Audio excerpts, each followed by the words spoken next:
Yo, yo, yo, what's up, world? It's your boy, Young Spade, and y'all are now tuned in to Street Talk with Spade, and this is episode 5, and tonight I got with me my boy, the coach. What's going on with you, my brother? What's going on, brother? How you been? I'm good, man. How about you? I'm doing good, man. I'm doing good. Here Good. rolling through the concave. Did some music video shooting. Got some things done. Oh, yes, man. I really appreciate you coming, man. I know it's not hard, but it's, challenging when you have to take care of home, take care of your kids, and then, try to pursue your dreams, still work your 9 to 5. So I really appreciate you coming, man. I appreciate So that. I ain't gonna waste your time. We're gonna go ahead and jump to the interview, man. Let's do it. Let the world know who the coach is and why we call you the coach, man. Yeah, So, man. Coach, where you from?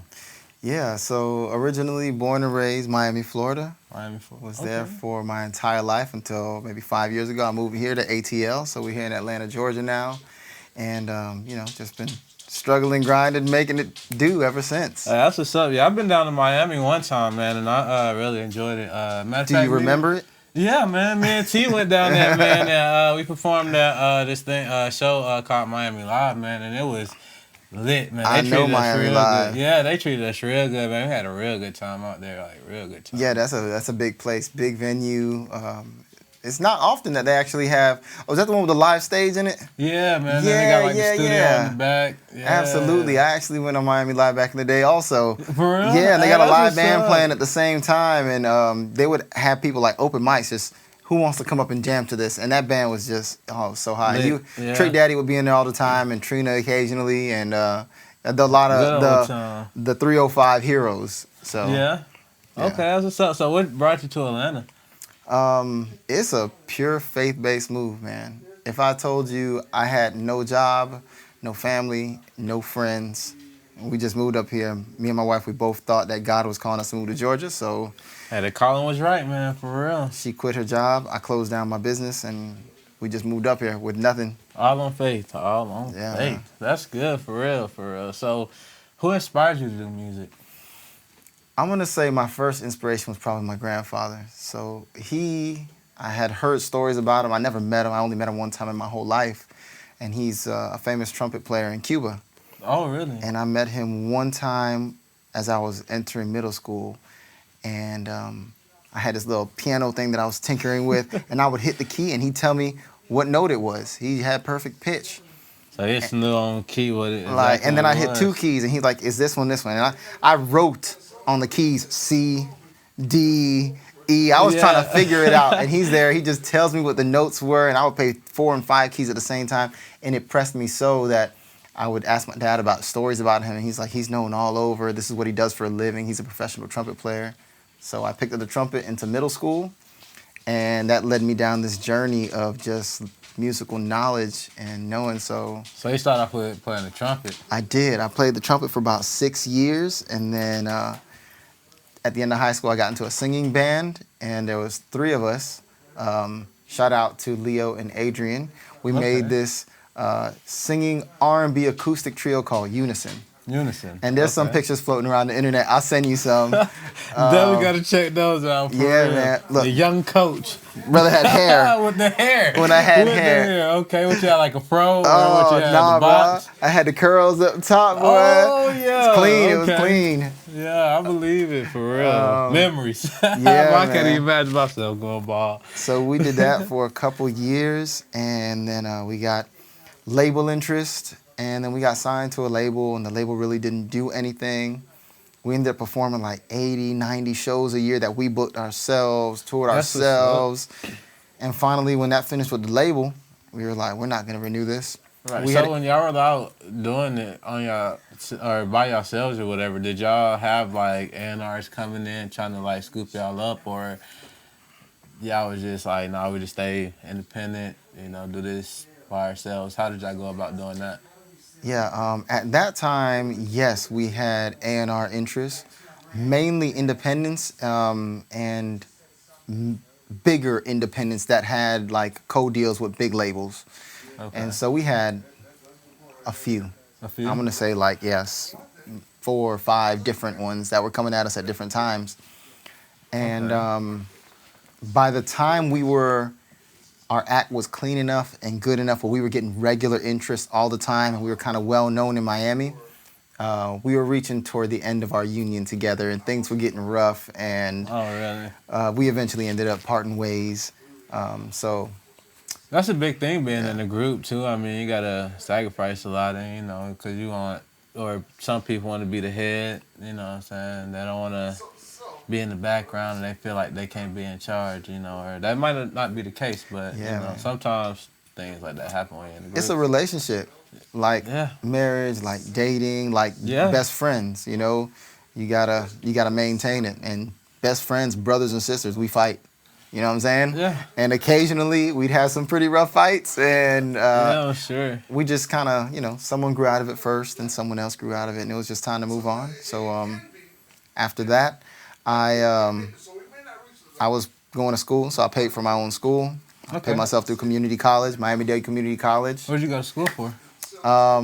It started out like education. I was going to teach kids, Oh, really? but then they would offer this course in like music, and so I would change my major just to take that one course Yeah. and then change it back. So I did that like 4 or 5 times with like MIDI and music production, and until I realized I'm just wasting my money, wasting my time. So I finished that, and then I went to SAE in Miami, which is sound engineering school, Okay. and I did that.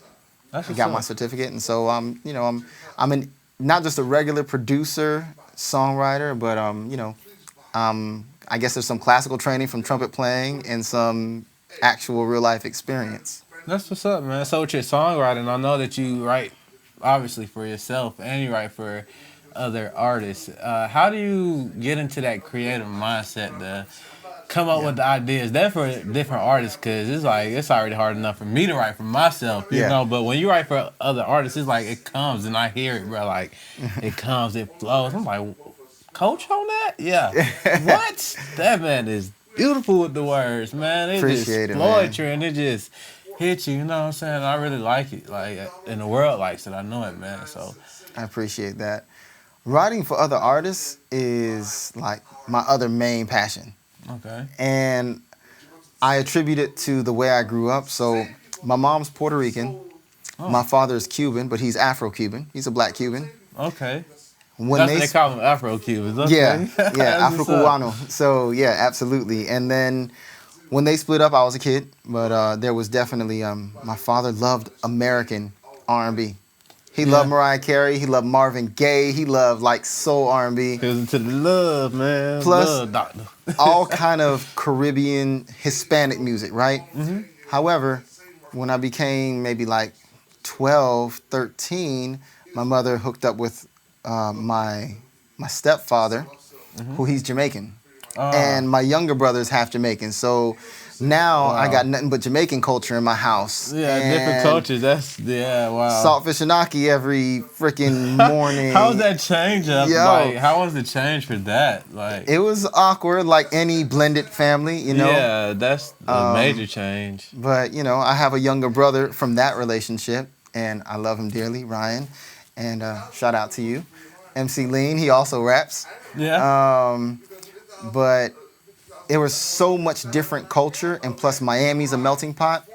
I listen to, when people say they listen to all kind of music, I like nod my head like, yeah, sure you do. Yeah, you Like, don't know what I listen to all kind of music. Yeah. Give me country, give me rock, give me classical, give me music in other language that I don't even know what they're saying. I can appreciate either the arrangement or the melody or something that they do, and so I guess that leads me back to answer your question, the long version. When I'm writing for someone else, I listen to nothing but that genre and their influences. You got to get to know the person, right? If you are a 14-year-old white girl from California who is into surf culture, then I got to try to get in that mindset. So I think about what type of movies would they like or she like? What type of music would she listen to? What are her influences growing up? What's her background? All right. I got to write. I was lucky enough to write for Brandon America.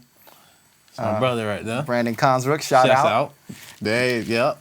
And so, I had to interview him before I even wrote my first lyric. Really? Yeah. I was asked, What do you like? what do you like? Where you from? What's your Yeah. favorite drink? What Okay. high school did you go to? I went on Google, typed his high school, look what was around.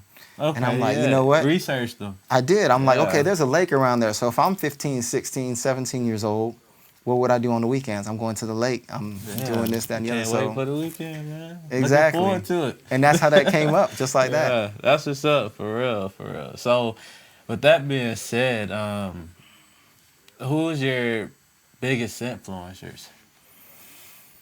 I mean, at the top of my list, Michael Jackson. Michael Jackson. Yeah, I remember when I first met you. You know, we talked here and there, and I heard stories from other people in our group. You know what I'm saying, the other guys, and I was like, he sung in front of Michael Jackson before. You know, I was like, what? In front of who? Yeah, MJ. man. What? Michael Jackson? You know what I'm saying? Like, how did you feel at that moment? Like, you standing there. How old were you at the time? Yo, at that time, I must have been like 19. 19. Dude, 19. I was up here for about a year at that point. But, wow, 19? Yeah. MJ, he's staying at some house in center of Florida, and they're like, listen, MJ wants to hear you guys perform at this house he's staying at. And we roll up to the house, and it's a huge-ass house, and we go there. And at some point in time, you try not to fangirl out. Because you say to yourself, like, okay, keep it cool. That's MJ in front of me. I just shook MJ's hand. Oh, man, I would have freaked out. Yeah, I probably kept it professional, though, but, yeah, Michael Jackson's a star, for real. Absolutely. Rest in peace. A lot of Caribbean music, and my first real gravitation was to R&B, like the Babyface, the SWVs, the Boys to Men's. Yeah. A lot of the 80s and 90s R&B groups I was into. Yeah, I love all that. My mom used to play all that all the time, man, growing up. So all of them that you named, I used to listen to it. Like, I know I'm a young buck, but, you know, hey, I got an old soul, man, and that's just growing up with the parents I had, you know. But that's what's up that I got into that, and that's why I do R&B, you know. So for anybody out there that's listening, what advice would you give them for, like, taking the steps that you have taken? It's okay to be scared. Like, Be scared. it's okay. You have this fear of rejection that we all have. I think a lot of artists also have a fear of success. And that gets real deep, you know, psychologically. But we're afraid of taking that next step, and it has nothing to do with rejection. We're not even ready for if something would happen, right? So I think it's okay to be afraid, but courage comes from doing it in the fear. Just, I know I'm scared, I'm gonna do it anyway. That's deep right there, man. Yeah, man. You gotta do it. Even if you're scared. You gotta, hey, I was scared to do this. Exactly. You know? Like, man, I don't know about being on the camera and talking. I don't know what kind of ideas I'm gonna come up with. And you did it anyway. Had to, man. It was like, it's something I really want to do, other than just music. Once you get past that, do it anyway, then you realize, damn, I got this. I did it. Yeah. Next time I'm gonna do it better, or it wasn't as scary, or Right. so yeah, man. Yeah. So I really appreciate you coming on the show, man. We're gonna go ahead and wrap it up and going ahead into the live performance studio. Yeah. But we're gonna go ahead and let the world know where they can follow you at. So yeah, you can follow me on Facebook, YouTube, IG, all those social medias on the interwebs at The Coach Music. It's spelled TheCoachmusic. Make sure you follow. I'm constantly posting content, especially on YouTube and Instagram and Facebook. And big shout out to Free Your Mind. Free Your Mind Network. Free Your Mind Network. Love you guys and all the support. Thank you for all my friends and family. Over here, officially Spade. Thank you very much for having me on the show. I appreciate you coming, for real, man. Yeah, man. So like you said it best, he is the coach. I am Spade. This is Street Talk with Spade. And look, don't y'all go nowhere, because he is finna go live for y'all. So, hey, just stay right there. Yes, sir. Hey, what's going on? This is the coach here. This is Forever Young. The day we met at my first Ultra Fest, at the entrance standing in line, it was you that caught my eye. Smile with a dimple in that tie-dye dress, and your hair was a mess, no lie. It's like everything was frozen in time. You said, come follow me, let's get lost in the beat. We set the laser beams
it out.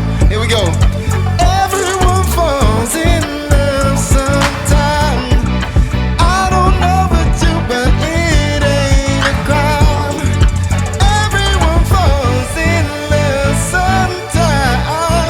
I don't know about you, but it ain't a crime. We'll be forever young. Oh, living a life by nobody's plan. Just making love. To the rising sun and our toes in sand. We'll be forever young. Forever young. Thank you. Hey, we got Jose Habanero right over here. We got J.R. Theory on the keys. God bless. And like they say in German, y'all have a good night.